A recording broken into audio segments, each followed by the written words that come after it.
such a huge reaction to the two docs we had on at the top of the show, Dan Erickson and Artan Masihi. Well, YouTube just took down their viral video challenging the COVID narrative when it comes to, what's happening in California especially.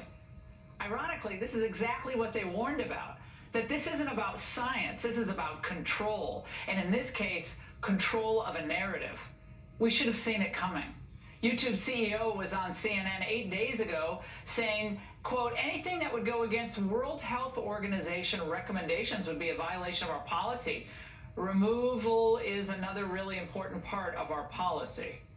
Well, if you aren't worried about censorship in this country, you better be now. It's not the government doing it, but something that controls so much of the dialogue.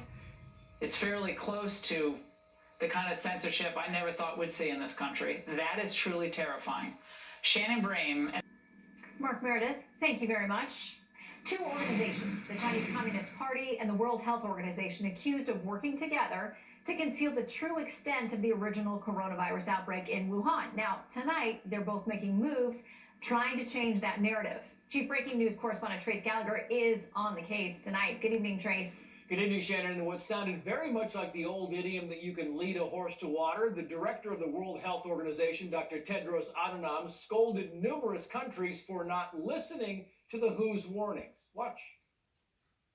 I assure you that WHO gives the best advice we can based on science and evidence. It's up to the countries to reject or accept. The advice Dr. Tedros is referring to is that the WHO declared the outbreak a global emergency on January 30th. What the director failed to mention is that while issuing a global warning, the World Health Organization simultaneously recommended that countries keep their borders open.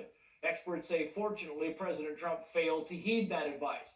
And remember, it was the WHO on January 14th that said there was no evidence of human-to-human spread. And it wasn't until March 11th, after coronavirus was in 110 countries, the WHO finally labeled it a pandemic.